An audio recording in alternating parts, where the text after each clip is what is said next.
by tomorrow. So if you want to go back and watch it again, you're more than welcome to do that. And obviously, if any questions come up, you can just message me anytime. Sound good? Perfect. All right. So what got you interested in coaching? I like improving at the game. Okay. How long have you been playing? Since like late 2017, like right after Moira released. So whenever that was. Okay.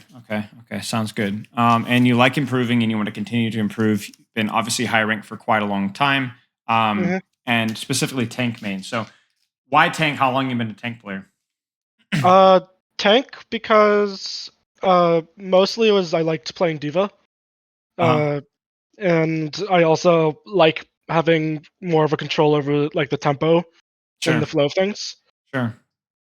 I started playing Flex DPS, but then Goat happened and I got tired of Brig, so I moved to Diva. Makes sense. Okay, sounds good. Played high tier 3 last summer, 12, been a competitive break. I've been playing mid-level collegiate to keep game knowledge warm. Understand a better leader. So you're looking to how to be a better leader for your collegiate team via my in-game play. How can I play in a way to enable my team to do well, if that makes sense? Yeah, that makes sense. Okay. Play all things consistently, bar Reinhardt. Mostly play Ram, Queen, Sigma, Winston, because they're most consistent in that environment, but favorite things are Winston, Ball, Doom, Diva. Okay. When I was playing at tier 3 level, I'd say around 4 to 6 hours per day. Now, though, I try to get in around 1 to 3 hours. So yeah, how is your training schedule structured right now? Let's start with that. I usually try to at least like play some games every day just to not get cold in terms of mechanics. Yeah, but I'm always paying attention to just like the general pro meta. I like watching streams just to keep checks on that. Yeah, makes sense. I also generally try to play comp every like relatively consistently, but comp is not the most fun. Yeah. How does your comp training go? I'd say pretty solid. Okay, is that something you do like off and on? I've been mostly winning lately. Okay. For the most part. But I would say I usually play like maybe 3 sessions of comp a week, maybe 4. Makes sense. Okay, sounds good. Now, when you say sessions, you're talking about like 2 or 3 hours? Yeah. Okay, makes sense. All right, let's keep going here. So, and then in terms of your collegiate work right now, how often do you guys scrimmage? How often do you guys have matches? We have matches once a week, and we try to scrim at least once or twice a week, but it's kind of inconsistent. Okay.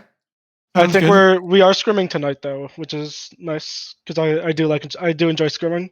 What's the average SR? I'd say like 4-2, 4-3. So still relatively challenging for you, not like it's just like total turbo stomp. Yeah. Yeah, makes sense. Okay. Goals then. Short term, I'd like to stay consistent and stay on top of the meta, maybe break top 50, potentially get a better grasp on Ryan, who's eluded my understanding for years. This last one's not as important. Long term, when I plan to return to playing competitively late this summer, calling all heroes, I want to place well in brackets and become one of the most consistently great tank player in IGL. Yeah, so I think the best thing that you could do in the meantime is the obvious answer is like, oh, you need to improve your game understanding and you need to improve your comms and all this kind of stuff. Mm-hmm. The most important thing that I think you can do for competitive integrity and ability to improve long term is solve your relationship with the game. Gotcha. And what I mean by that is what can you do to make ranked enjoyable? How does ranked stay enjoyable for you? What is the best method that you've found for learning the game? How often should you VOD review? What is going to be your scrimmage goal? So like as you improve and like join teams, like what is your goal with scrims? Like what type of teams are you looking for? What type of teams are you just going to be completely avoiding? What's your hero pool going to be like?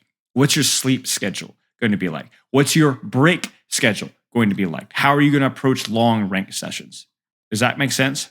Yeah. Because this is the kind of stuff that's like going to be accumulative. So the more that you scrimmage, the more that you stay in that competitive pursuit. If it's a bad competitive pursuit, you're going to inevitably burn yourself out. If it's a good competitively pursuit, then you're going to inevitably improve.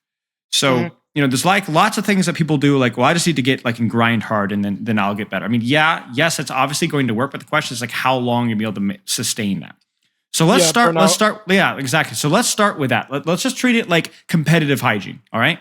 So for Mhm. you, this is something that I would be doing on my own time, not just in this call, but like let's just get the ball rolling. Okay. For Yeah. teams that you want to join, what's your team joining planning schedule? How are you going to sort this out with your collegiate? How often do you want to scrimmage? Let's say a couple months from now. What's the short term / long term plan with that?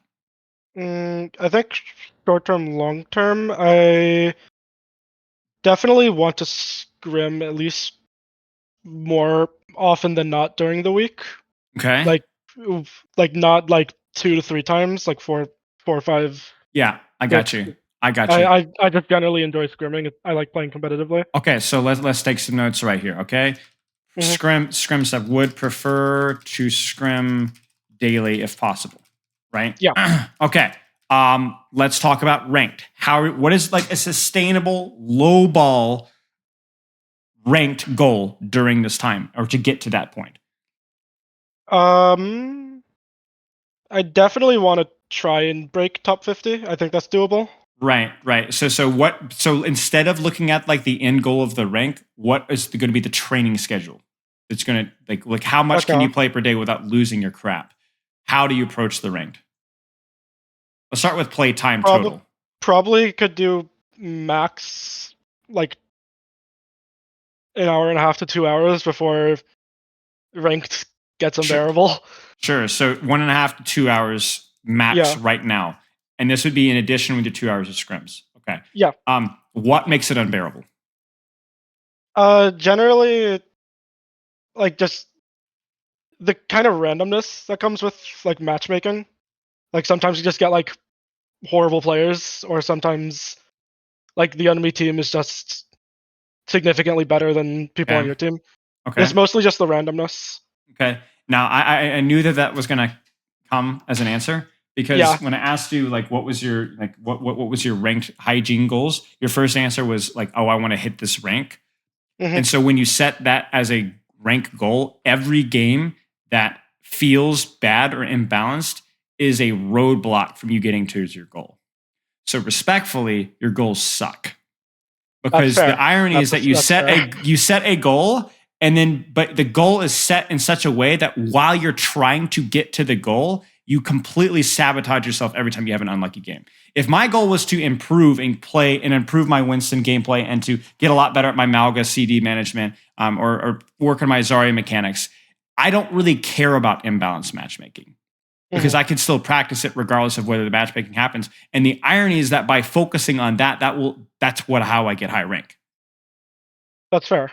right? So as soon as Yeah. you start putting like a pressure on a result, you start being incapable of handling an unfavorable result, which is Hmm. ironically, which is what's going to prevent you from getting a good result. So matchmaking randomness, frustrating. So need to focus on having in-game goals with ranked different from achieving a certain rank. That sounds reasonable. Yeah. Productive despite bad matchmaking. I mean, this is you think it's bad in top 500, bro? I was bronze back in the day, and every other game there's a lever. Like we're not just talking about like, oh, um. this matchmaking is bad. It's just there was like back in 2017, I remember there was like levers like every other game, right? And like imagine trying Hmm. to keep your mental straight during that, right? You really had to take yourself out of the game and just focus on what you needed to do. So Yeah. That's fair. highly recommend that. Highly recommend that. Now, what those things are going to be, we'll check. I'm sure like have a couple of ideas during the review, but Hmm. you're going to need to try to be self-sustainable with those goals, Yeah. right? So anyway, okay, does that make sense? Hmm. Now, is that the only thing that frustrates you with the ranked? Is there anything else that you think that you need to be doing or could be doing better with the ranked? Uh. Not really, because I feel like most of my rank stuff just stems from me not liking the randomness Yeah, that of comes with it. course. Of course. Now, here's another question for you. What would be a good play time then with the new and improved mindset that we have? Because let's be honest, you're not going to be able to like Mm, snap your fingers and you have perfect mental, right? yeah, I'd say if I could have perfect mental, I could definitely do like 2 to 3 hours probably. Okay, 2 to 3 hours. So if we're Just able to, just given like external stuff not relating to Overwatch, Mm-hmm. like school and stuff like that. 2 to 3 hours instead of 1 to 2 hours. No more, really, especially if scrimming every Mhm. day. So I would say that's a reasonable goal, aiming for 2 to 3 hours, and then adding that with 2 hours of scrimmaging. That's probably a good training time right there. Okay, here's another thing let me throw in there. Mhm. Aim to take short 2 to 3 minute breaks while in queue. Getting up from computer specifically. Do not check Twitter. Do not check YouTube. Do not check Reddit. Get up from the computer for 2 or 3 minutes. Don't be a degen and move around. Going to really, Yeah. really, really help you to maintain focus for longer periods of time. And by the way, do that during your scrimmage as well. Obviously, you can't do it during every map because people just are not ready for that. But Mhm. when they do the 5-minute bio, take a 5-minute bio. Seriously. Yeah. Mhm. Makes sense? Yeah. Okay, that's all I got from that. So ranked hygiene, we have some ideas. All right. Now let's talk about your review, self-improvement, study, VOD, whatever, hygiene, and so on. What do you Mhm. think? I mean, I've personally never been super good with self-voting just because I tend to play. I tend to just like play off instinct a lot of the time. Yeah. So it's hard for me to like go back, look, and be like, okay, but why did I do this, and what could I be doing better? Sometimes. Right. So you're an instinctual player, and yet you're here. So you know that you need to train your instincts better, Yeah. right? Mhm. Okay. So you're more of an instinctual player, which means that maybe you're less cognitive in the moment, which is good because it means that you're able to act quicker, right? Because you're Mhm. not overthinking things. But how did you get those instincts in the first place? Just a lot of playing the video games. Right. And what you did, it's active learning is what it is. That's all it Yeah. is. Like you're still learning, but you study the game while playing the game, whereas a lot of us study the game outside of the game to bring things into the game. The Mhm. problem with that is that there are certain limitations, not to that mindset, but there will be certain limitations to how much you can learn um, just from playing in the game because you're always Yeah. thinking about a lot of things in the moment. So you need to try and find new aspects to study. The other problem is that when people recognize that, they inevitably go, "Oh, well, I need to be VOD reviewing every day," and they VOD review for an hour every single day for 4 whole days, and then they stop because it's boring. Mhm. So, what's reasonable for you? How can you train your instincts, give yourself new feedback, and so on without burning yourself out? Low bar it Maybe or low ball it. one or two a week How if we're long? doing just like self VOD, like an hour to an hour and a half. I would say that's too long. Too long? Way too long. I'd be bored to tears studying the game for an hour and a half a day. Okay. Then 30 minutes. Once a week for 30 minutes with a specific goal in mind. Give me a specific goal that you could be VOD reviewing. Why would you VOD review a map? Mm, You got only one map, really, or 2 maps, or 3. Like yeah, VOD review. you wouldn't even necessarily be. By the way, you wouldn't necessarily be reviewing a map. You might be just looking at like a couple of fights here and a couple of fights there and a couple of fights there. What would you be Mhm. looking at? Let's say that you were playing Winston on a map and you felt like you weren't getting much value out of your bubbles. You might Mm-hmm. want to look at like bubble timing or like just CD timing. Why were you not getting much value? Mm-hmm. Where do you Mm-hmm. want to look? Where do you want to look to use bubble instead? Yep. What else? Ramattra like CD timing and like stuff Yep. like that. Maybe there's like a one single fight where you're thinking I'm thinking if I was in a different position at the start, Mm-hmm. maybe things would have been better. So it's like, Yeah. Let's also think yeah. ahead too, as well, because you're going to be VOD reviewing or scrimmaging once per week or once per day in theory here as well. And the Mhm. very first thing you said is you want to be kind of like dictating better leadership with my play. So maybe this would be where you would study a scrim map that you guys got like completely rolled on compositionally and ask yourself, was it a communicational thing? Was it an execution thing? And come up with some ideas from your team to work on. Or that, oh yeah, I see I'm misplaying this matchup. I need to play this matchup differently, right? Mhm. Studying a bad scrim map. But I want you to have a purpose with where you're studying and what you're studying, if that makes sense. Yeah. And notice I did not put once or twice a week. I put once per week. That's all you Okay. need. Greatness would be 2 times a week, but you're not there yet. You're not great right now. You're okay. So don't aim for great and fall flat in your face. Once per week is significantly better than what you're going for right now. Stick with it. See how Got it it. goes. Okay. Any questions so far? Nope. This all makes Okay. sense. So we've got our ranked hygiene, some things to work on with rank. We got some things that goals for our scrim schedule long term. We've got some goals for self review. All right. Now, what about your sleep and health? Your sleep, I'm seeing here, is a whopping 6 hours, which is not good. Now, Could be better. It could be a lot better, unless you have physiological concerns. I would say there's no excuse, but it needs to be a priority. Sleep needs to be what? Like at least 8 hours, I believe. Do you look me straight in the eye over this Discord I don't call think that's realistic. and tell me you're gonna hit 8 hours, right? 8+ hours, right? I agree. Yeah, I would don't love think for you to that's be there, realistic. but it's not gonna happen. So give me something that's more realistic. 7 hours. 7 hours. Okay. Here's another question: when are you getting that sleep? I usually. What's your sleep schedule like? Do you even have a sleep schedule? I know you. I know Yeah. how this goes. Oh, you do. Okay. I do. Yeah, I usually fall asleep at like 1 or 2 a.m. Okay. Sure. and usually wake up on weekends. I'd say like around 12 or 1. Yeah. And on weekdays, it depends on when my first class is, but usually between like the 9 to 10 range. Sure. So with your current sleep schedule right now, not changing what you have right now necessarily, what are some slight adjustments that you could make, that you could stick with?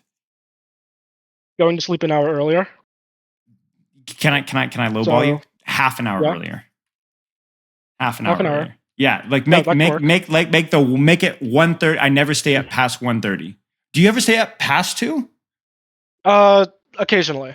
Right. So then remove that entirely. Okay.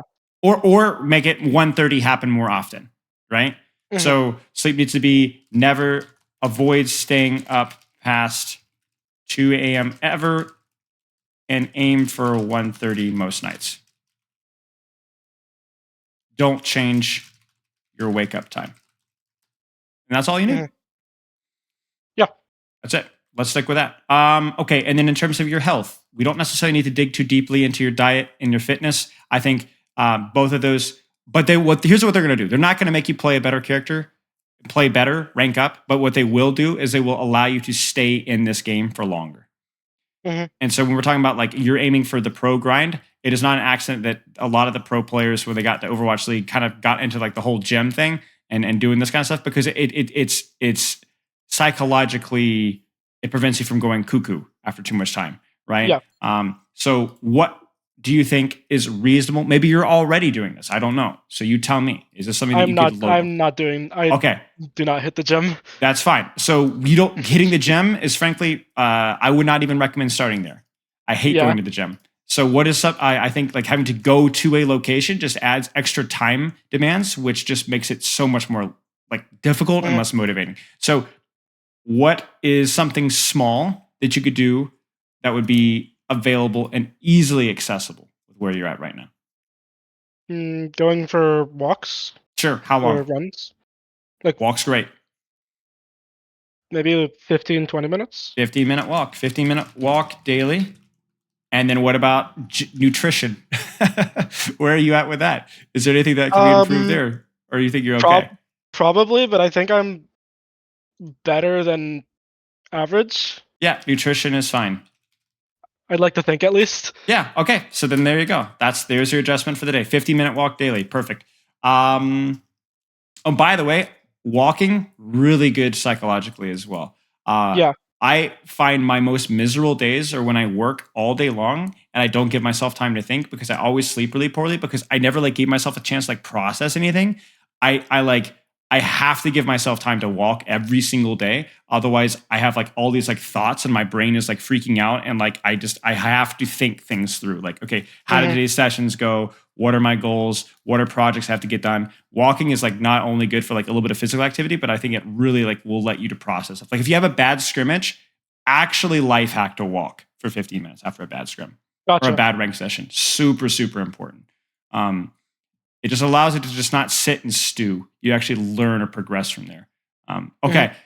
I actually think this is a phenomenal starting spot. I know we've spent a lot of time in this, but I think this is going to be really, really helpful. Do you have any Gotcha. questions about any of this?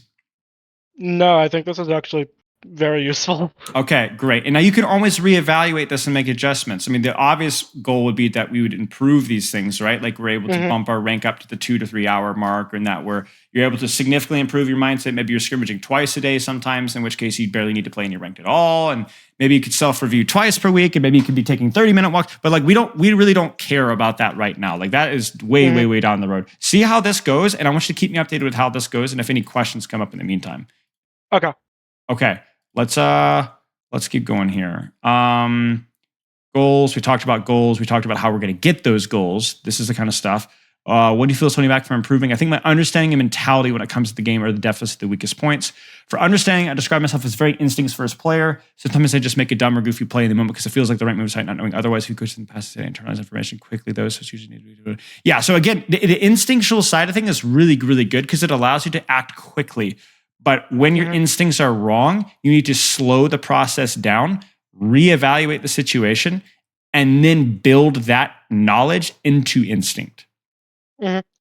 You want to be an instinctual player. You just sometimes have to, during scrimmages and ranked, train your instincts to be less dumb. Yeah. That's all it is. Okay.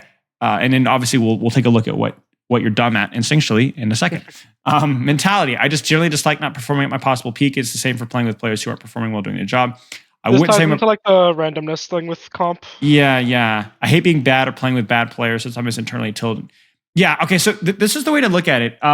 It's you have this like drive for your own performance and your own play, and you're trying to hold people to other standards. But you honestly, okay, this is really going to sound calloused, but you need to isolate yourself in the training. Let me give you a good example. Mhm. I will play. I will be on like a ranked game, right? And my teammates are like complete bots. And so I know that. And I know that this game is basically lost, but I don't really care what they do. I look at them as just artificial intelligence robots that are there for me to be able to practice what I want to practice. I don't care if they're good. I don't care if they're smart. I don't care what they're saying. I don't care what they're doing. I'm just there to do my own thing and then move on next game and never work with them again. Mhm. It's a very selfish team play kind of way of looking at that. And okay, you ready for the harsh wake up call here too? This also applies to scrim teams as well. You need to be Really? you need to be a good, respectful teammate. But if you ever are in a situation where your teammates are like, or on a team where their teammates are not as motivated as you, are not working as hard as you, are lazy or just whatever, you cannot take that to heart. You just have to stay on your own grind set. Otherwise, you'll go insane. And then obviously at some point, maybe try to find a team that better matches with your individual goals. Gotcha.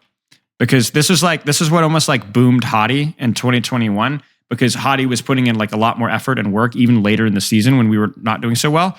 And he kept expecting the same from his teammates, which was not unreasonable, right? But at that point in time, some of those guys were just, they're done. They were absolutely done. And nothing could light that fire again. So Hottie continually placing expectations on them instead of just being like, you know what, I don't care. I'll do the best that I can and get what I can out of this season. It really, it led to some really unpleasant moments when he could have just done his own thing, right? And I think that he kind of learned that, right? And that's going to happen, right? That's going to happen in rank. That's going to happen in scrims. You're going to be put in situations where you are doing the hard work and other people are just not matching your level of effort. So if you distract yourself by looking at what other people are doing wrong, you will miss that opportunity to be able to make it a self-improvement. Make it a self-improvement. Be an overachiever and then find out something else to do. Because if you're like looking at your teammates and ranked every single game, you're wasting so much time. You're wasting so much time. It's not about being PMA, really. It's about being selfish. Being like, okay, well, fine, screw you guys. I'm going to do my own thing and work out what I need to work on. I mean, really, that's what it is. Okay. Hard micro my team to victory. Yeah, I mean that's hard. Like that's also tricky if like people are like, if people that you're working with have been, there's like different level of expectations. But it is what it is. Is all this making sense so far?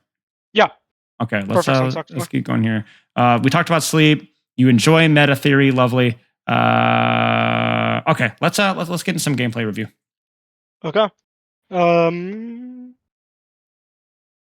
I have 4 different codes from yesterday, but there's a Doomfist, there's a Ramattra, there's a Sigma, and then there's a Ramattra Orisa. Which one would you want? Whatever you like. I'll give you the Doomfist first then, because I like Doomfist. Okay. I may or Fun may hero. not be having a minor heart attack right now because there was just an Overwatch update, apparently. Uh-oh. Surely. Last hotfix didn't wipe codes. Yeah. Restarting. Weird. I don't even know what it was all about. But it was very worrying. Yeah, we're good. Okay. Okay, cool. Okay, so this one is the Doomfist one, you said? Yeah. The first half of it was versus Queen Comp. And then after that, they swapped to Doom Comp and we sort of roll from there. But the Sure. first half is where it's like most competitive, I think. Sure. Okay, sounds good. So why did you want to look at this matchup specifically? Why this code? I felt like at least the first half there was versus the Queen Comp, there were things that I was doing that like felt right, but I feel like there would have been better options for me to do in the moment, but I'm not sure what those better options would have been. Sure. Okay. What's your job in this composition? Punish out of position people or people who use CDs randomly. Sure. Slam is really good at like forcing mistakes out because big Doomfist guy comes in, does 50 damage to you. Yep. Uh, Punch is also good at just like moving around and disrupting, and Block is good at absorbing attention. Right. The key thing that I want you to try to avoid thinking about necessarily, at least early in these things, is don't just think about. I know that you know this, but just a good reminder is don't think just about forcing or punishing errors. Think more about forcing those errors. Like, what are you going to do in this neutral to allow yourself the opportunity to be able to make space? So, in here, there's lots of things like, can I control off angles? Can I control the Junker Queen's positioning? But like, how are you going to make favorable trades with Doomfist right now? Like, I'm mostly probably going to be looking to hit like a slam on a squishy. sure. Like that slam probably not super valuable. I agree. I agree. Right. And all you're doing there is going, oh, I traded 2 cooldowns for a knife, which is like, it's not worth it, right? It's the same. Nothing. It's the same cooldown, right? And all you did there is at that point is you risked your life at that same point in time. The other thing you have to consider too, as well, is exposing yourself to unnecessary damage, especially with the DPS passive with the supports that you're running, right? So that's you true. Need to be, I have to pick like the angles that I pressure with. Exactly. You have to choose your engagement. So let's look at the situation right now. Let's train these instincts. All right? What would you be slamming based off of your screen right now? I could be slamming the Sojourn in the back. Is she too far? And how would you slam them? She is too far. So then what should she do? I'd either say just wait to wait nothing. until absolutely nothing. Other people expose themselves. Absolutely nothing. Like let me give you let me ask you a question. What position does this Sojourn want to play? Top, like the left high ground. Yeah, she would love to play here, or even where she is right now. This angle's really bad for her, right? Like she would love this sight lane here, right? Yeah. But what's the problem with the sight lane? What can you do? Very easy to dive. Very easy to use your cooldowns to slam and punch out, right? So what ends up happening is she needs to take a good position, and you need to punish that good position. And whichever one of you guys does it better will win the match. But for example, here, you've not done anything. And so the irony here, slam, she can rotate. And so now you've given her the opportunity to actually deepen her angle for free. Okay, so by waiting instead of pressuring, I allow her to do that, which is what I want her to do. Yes, you need to be asking yourself, who on the map can I be controlling right now? Okay. All right, and then think at in a neutral standpoint. Your job as Doomfist is to control, to pressure squishies on off angles, but not necessarily to get the kill. And then as people use cooldowns, people will make mistakes, and that goes with your first point, which was to punish. So you control, and then you punish. You control, and then you punish. Right now, it's just control. even here. I think with where she is, I would not be against you slamming here and seeing what you could do. Force her this direction. Junker Queen will chase. Then you have a choice. I either deepen, I punch back to my team, or I turn my attention to exposing the Junker Queen in the open. You kind of see what I'm saying? Yeah. But this is too much attention standing on main, again, with like the doing nothing mentality, right? But you're not really doing nothing. You're taking damage.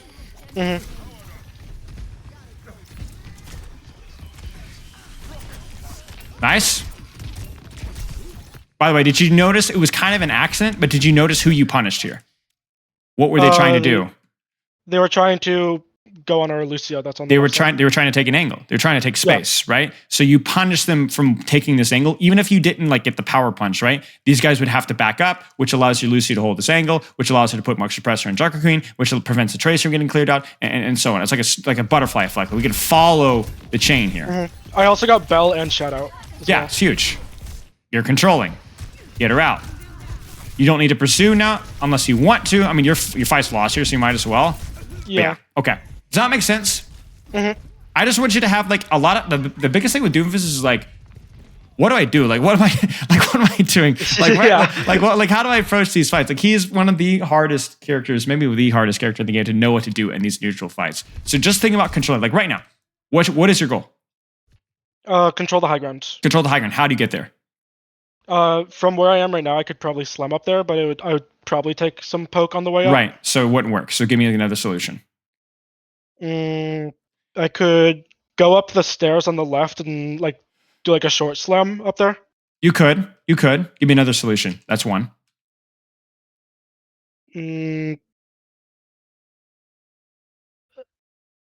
box that's like on the right side, right next to where the Junker Queen is. I could like punch over there and then slam up. You got it. Remember, you have mobility, so you can stage onto these high grounds in ways that other tanks can't, right? So you could do what you said here, short slam the high ground. You could go over here, unironically focus the Junker Queen as she chases you because now she's isolated, and or then take that position to go to high ground. I mean, it's fine. It works, but you're lucky. And you still took a lot of damage on the rotation. Yeah. And crucially here, if possible, where would you like to be now? Probably either if I had enough HP pushing the Curie. Sure. But you don't. So what should you do now? Drop to the box. I think drop to the box. What's the problem with what you do?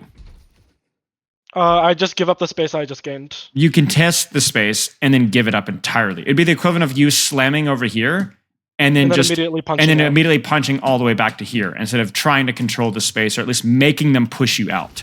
Exactly. The reason why that's important is on your next engage, you have to do the exact same thing all over again instead of in a much easier slam to high ground immediately.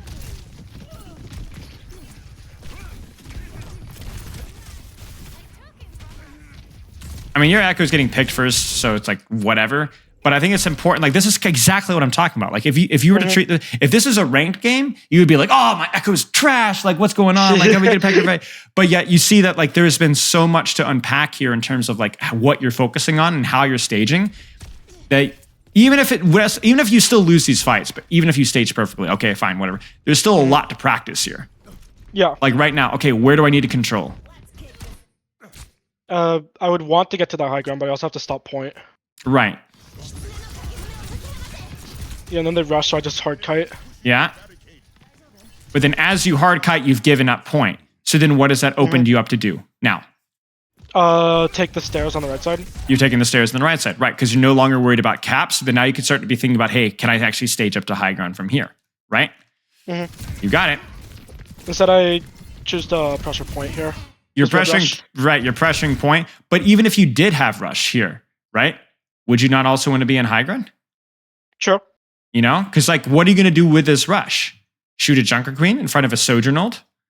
Yeah, that's probably all I can do. You know, it's rough, right? It's rough. And now you're here, but you opened yourself to boop. You lost half of your HP, and then also just pray that the Sojourn wouldn't hit a shot.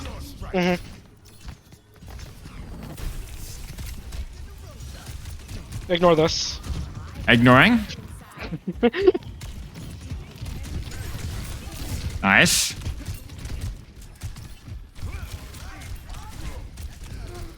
Even the controlling here, right? Mm-hmm. With the mindset of controlling here, what are you controlling right now? You have the right idea, but you have the wrong timing. Yeah, they're not walking out yet. They're not walking out yet, so it's not worth your time. Let them come out, then control the space first, right? Yeah. Because then it's always like, oh, it's not free value ever. Because now you're having to give up space because you've mismanaged or mistimed your pressure. Yeah.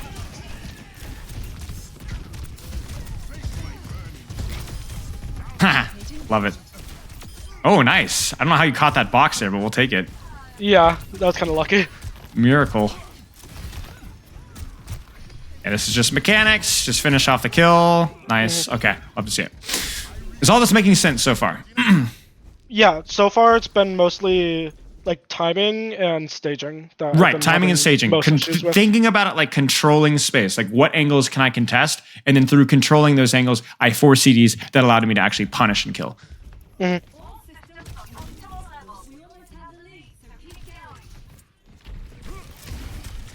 Again, That's here, right? from- What's the that point? was useless. What's the point, right? Like they're not contesting space that you care about right now. Like you have the right idea, like that you're gonna be slamming in here, but like right now, no. Yeah, no one's walking. And so now again, because of the knife, if your tracer doesn't hit this pulse, you would have to give up space, which then would allow them to walk in for free. So I think this is definitely one, like you were saying, like that's the timing issue here. Mm-hmm. I mean, honestly, even here, my first priority here, like in my brain, where am I thinking? Where's your spider sense tingling here? Window on the right side. Exactly. I'm thinking this. Like they have to. Like there's no like. First off, I don't care about this as much if I can. But also, there's somebody's gonna be coming out here. Somebody. Also, if the right? Sojourn was still alive, she'd definitely be there. 100%. Right. So even without the Sojourn alive, like that Genji is more. I'm more concerned about it because if I slam this Genji, shoot, punch, whatever, that's going to be my biggest return on investment. Cooldown-wise. That's at least a deflect or a dash out. Deflect, dash, and possibly Kiriko attention as well. And what do you lose HP wise? Like very, very little for that. Yeah. Good. That's good. That's excellent. And now you've got a nice. Now you could punish errors, right? You forced, but see, the only problem here is you're going for the wrong target. Yeah, I should be going for the Genji or Kiriko. Oh, Genji or Kiriko, right? You did the good thing. You contested their space. You forced CDs. Now what are you going to do with it, right? Okay. And I assume this is, well, they'll use ult and then they'll swap. Wait, she did use ult. Does she swap here? Next fight, I believe. Next fight. Same thing. Go get him. Nice. There you go. Shocker, really. Cooldowns on the off angle. Find the target that's split. There you go. Good. Stay on him. Unfortunate. This is just deepening. I assume they swap there. Yeah. Okay. Yeah. All this makes sense so far. So yeah, it's been basically all timing, staging stuff. Think your job is to control angles, space, and then punish. So think about where you want to contest and when. As fundamental as that, because like you understand the idea of like how your cooldowns work, like cycling in, cycling out, and staging, all this kind of stuff. So with this mindset, just this slight shift in mindset, I think you could go through a lot of other maps where you play Doom and struggle and figure it out. Yep. Okay, next code. Yep. This one is Ramattra. Got it. On NJC, we were playing like a BAP cast tracer version. The enemy team started with a Zarya and then swapped to Ram after we won the first 2 points, and then we lost the last 3. Sure. Is there a priority that you would want to go through, like the last 3 maybe? Yeah, the last 3 were that we lose because they swapped to like the Ram with like a Moira, and so my first instinct is create distance between us and like let our cast and let me like poke easier. But I felt like something happened where that just didn't work out. Okay, I'm not so sure what that was. So it's a very unique to Ramattra thing where I see this happen a lot, where a lot of Ramattra players give up too much space because their composition is pokey. But actually, what you need to be thinking about is you want to be a damage sponge. Sure, that's fair. So what that 'Cause means I is have that shield and block. right, you need your BAP Cassie to play distance. You're 100% correct on that one, but you don't need to play distance. Mm-hmm. So what that might mean is you choose a short angle where these guys can see you, right? And instead of backing up here, you meet them right in the face, right here. You drop your shield, you drop your vortex, and you get in this maze face right now. Mm-hmm. Does that make sense? And what the worst case scenario is they all focus you, and what do you do? The Ramattra thing. I press shift and I hold right click. You hold it. That's it. Like you just sit there and you take all the pressure there. And if they ignore you and rush your backline, well, if your backline's playing a position appropriately, then they're going to be safe enough, and then you're going to actually be able to kill Moira and Mei. Like they have to look at you. That's the problem. Is you want them to have to choose. Mm-hmm. So by playing further up, I'm like basically preventing them from getting to my backline easier. You guessed it. You guessed it. Because when I play further, that actually makes sense. Because when I play further back, they can take the space that I would have. That's it. Held, That's it. and so it's easier for them to walk. It's easier for them to walk, and they could also do funny things like pull you to point. Like they could all drop the point and then force you to drop. Like the only thing is don't fight them in here. Why would you not want to fight them in here? LOS. Also, LOS. They have backline. That's it. It's just backline LOS, right? Like you want to fight them on a long sight line for your team, but you're on a short sight line. If that makes sense. Find the choke where your team can see you, right? Mm-hmm. I mean, also it doesn't help that your Tracer's already dead. But see, this is the reason is you're just fighting in the open here. You're trying to think poke, but you're playing poke and you don't have any cover, right? So you're getting crossfired by their Sojourn. So even in the poke war, you're not particularly well set up here because their off angle on the Sojourn is like really, really rough. But yeah, all this stuff would be fixed just by playing tight close cover. It also probably means that their Sojourn doesn't get a shot on my Tracer either. Because if I'm playing that closer angle, they're going to not be focused on that's true. Spamming. Yeah, that's true.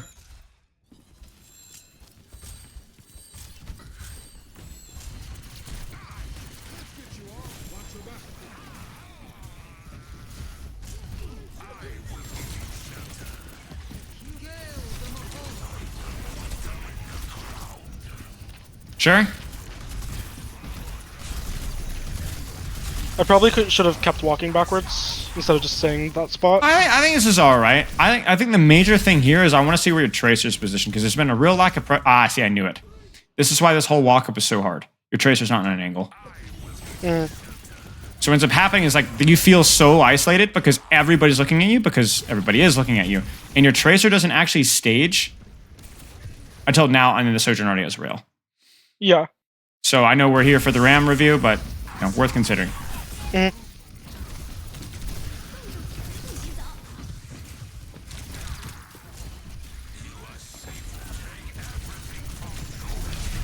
Frankly, from your perspective, this fight was fine. This fight was fine.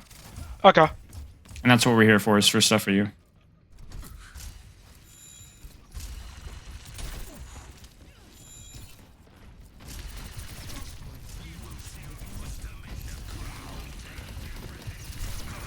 I don't think this is a good position for me to take, though, because there's not really good long angles for my team to take. That's it, exactly. Like remember, we have to think like, what's the long angle for my team and the short angle for me? It's like this position's fine for you, but this does not feel good for your Cassidy. So you tell me, what's the solution? Probably rotate to coast, right? Yeah, just pull the fight to point, and then you meet them on the corner somewhere around here or wherever they want to push up on your team, and then you're good to go. Yeah, because now they just OC walk on our backline. And that's it, right? Their Vortex was better than your Vortex because their positioning was better and so on, yeah. But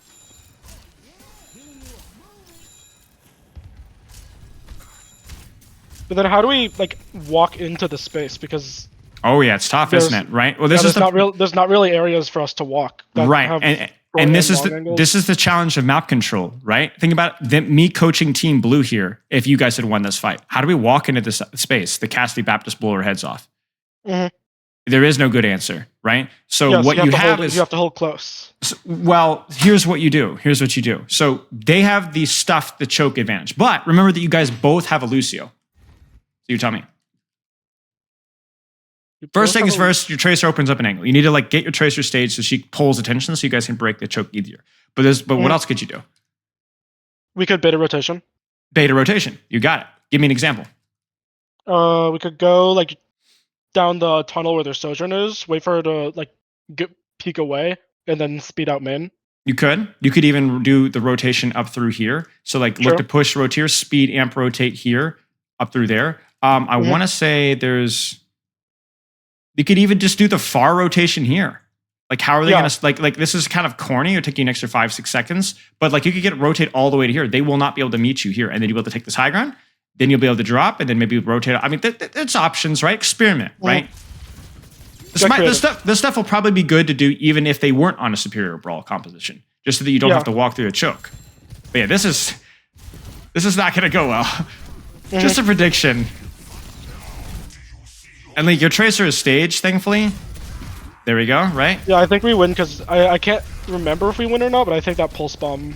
Yeah, well, your tracer is staged for like last fight. She was literally not even part of the equation. It's still too close to your backline. It's just still too close to your backline.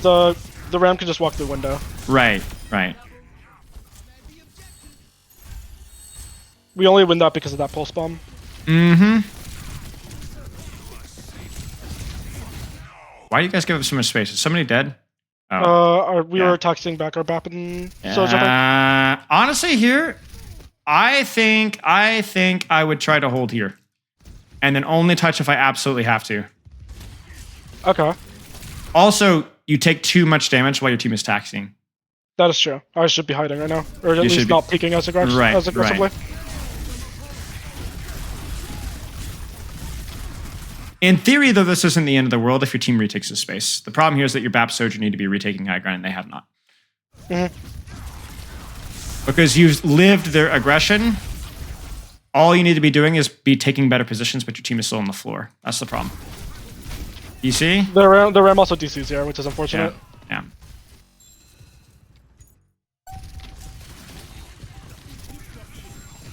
I mean, honestly, here, you could even look at this as like, they have Sojourn ult, we have no poke ultimates. We treat this more like Brawl. I'm going to stuff these guys more. True. That shield was ambitious for me. Yeah. Well, it didn't make any sense because you're not pushing, so why shield? You know? Yeah. I know you're thinking like, oh, block the Sojourn ult, right? But she's going to readjust in like 2 seconds. Like, it's pointless. Yeah, it's ambitious for me.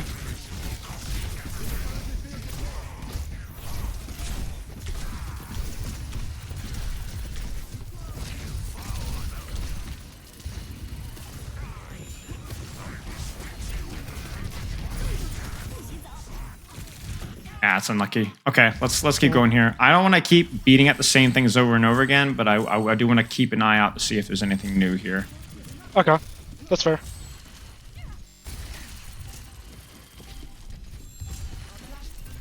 You could even Vortex now. Yeah, there you go. Perfect Vortex.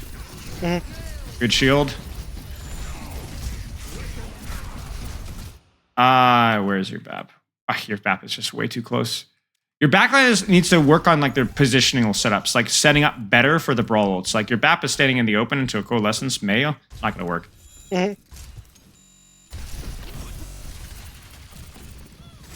Sure. Good rotation. Efficient rotation.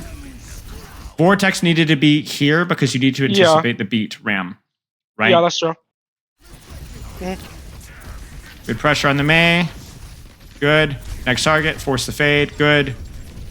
Oh, I said fortunate. Suffering. Good. Good. Yeah, this was an alright fight from you. I think for the most part, the Ram stuff has been okay. It's been more about understanding like your matchup more than anything else. Like the CDS has just been the CDS has just been fine, but like. Okay. Like, would you say it would be better if I was like even stuffing the door here instead of holding the corner? Yes, that I'm holding? As long as you're not, well, okay, maybe, depending on like the blizzard, right? And you're like, okay, well, I might want to be careful with that. But yeah, in general, like I think just aggressively holding here with cover and then just like letting your BAP sit back here or your Sojourn sit wherever and then just holding. But yeah, I mean, you are doing that, to be fair. Like this is, compare this to first fight when we were looking at it, right? Way, way better in terms of like, look at how nasty this rotation is for them. Yeah, that's free fed. That's really good. And then also, if you've not gotten booped here, we're talking about at least another kill, right? Yeah. It was good. You force fade, you force all the resources. The only problem there is you just got booped. And then again, your BAP was not ready for the push. Give my permission to abuse your BAP. Okay. We have a little bit more time. Do you want to look at maybe at least a little bit of another code? Sure. Okay, RAM stuff. Let's take a couple of quick notes before we move on to another code. RAM has been mostly just like understanding the matchup and positioning to prevent them from getting value out of their matchup, right? Right. So playing more proximity, even into brawl comps, to pull attention as long as your team has a sightline. Look for fakes, rotates when breaking chokes. Little details, nothing super crucial, but yeah, okay. Last one is Circuit Royale, so Sigma. We struggle a bit on attack. At least at the start, I believe. I'm trying to remember. Okay. Attackers incoming. Let's see. You said attack? Yeah, I believe we struggle on first attack for a bit. Let's do it. Ready.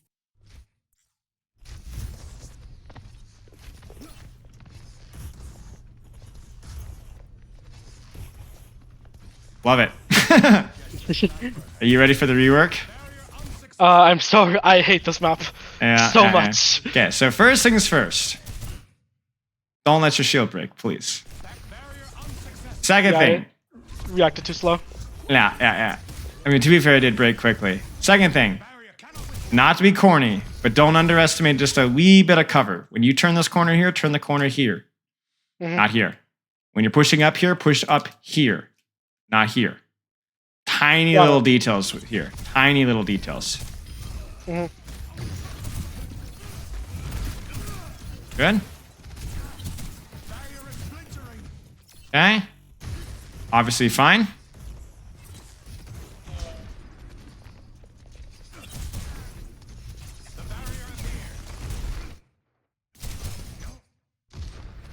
I have mixed feelings about this.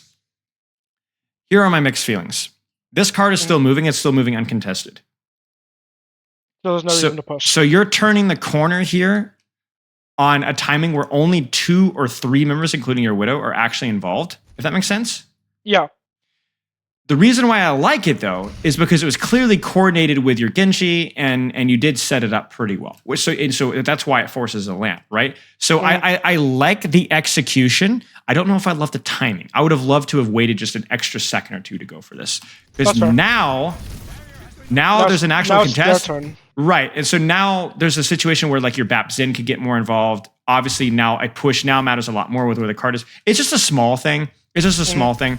I like the idea. Would have just been a little bit more prepared. And then again, you're killing me with the shield. Yeah. Because as soon as you see this, you know that you don't need to be focusing on mechanics here. Like you know that you got what you wanted. It is what it is. Nice job. So really keep an eye on that.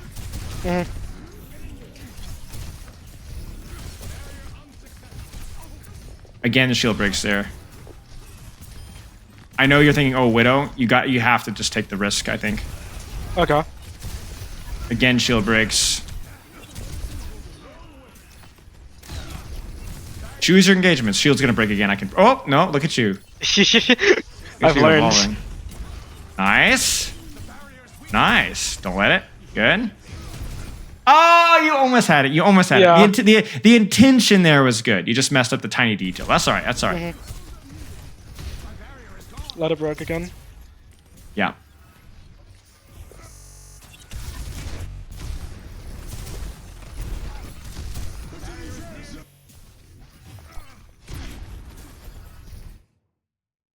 I would not really be seriously taking this fight right now. Yeah. Our Widow's not on angle. Yeah, so it's just not worth it. This is a 5v4. And the other thing, too, as well, is you got to be really careful about going for rot combos when they have flux. Yeah, I should have been paying more attention to that. Right, because it's not that it's bad. It's just it needs to be set up. Like it needs to be a designated play like you did with the Genji earlier. But the problem is that Mhm. where's your Genji? With my BAP, so not Right. in the fight. And why is he with your BAP? Because he just got here. Yeah. So if you were like, I want to go for a rock push, let your Genji set up again here or set up here and then go for that exact same play. And then we maybe get the lamp and then, okay, yeah, you get flux. But there's at least there was a reward for it. There's just not enough reward for this there. Like he barely even But budged. this is another timing thing. Right. Another timing thing where the idea of the play is reasonable, but it's just at the time of when you do it, it's just a major, major problem. Then you're going to die.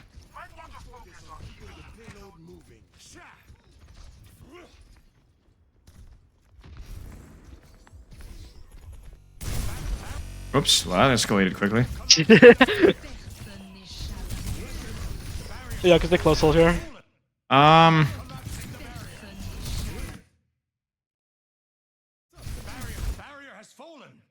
This is fine from you. This is just a bad play. Like, they also have ults as well, and you guys are not really, like, clearing angles. Like, your BAP, I don't even think knows that there's a Widow on the flank. And so your BAP just pops it and just freaking dies. Yeah. From you in general, this is fine. Like, obviously would have liked to have gotten to the cover there, but that was... This fight in particular is not so much you. Got it. Not a very intelligent play setup. Too rushed.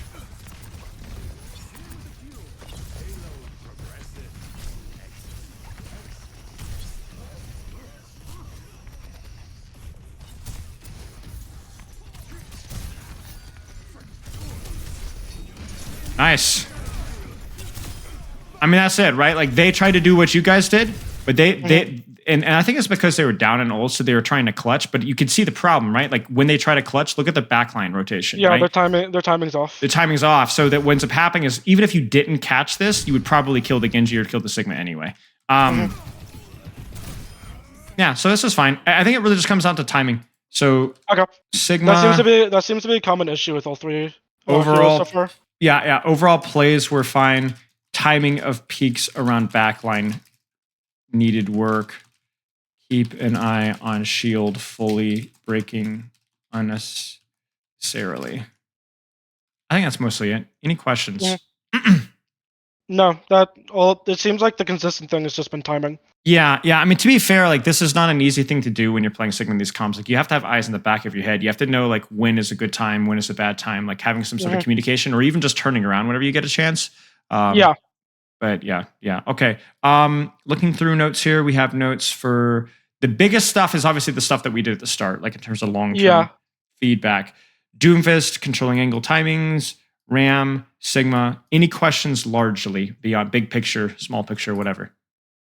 I mean, I feel like if I can get better understanding of like the timing stuff with like all of those heroes and just like heroes in general, a lot of like the problems I have with just like I play very instinctually, I feel like that'll resolve itself, right? Yep.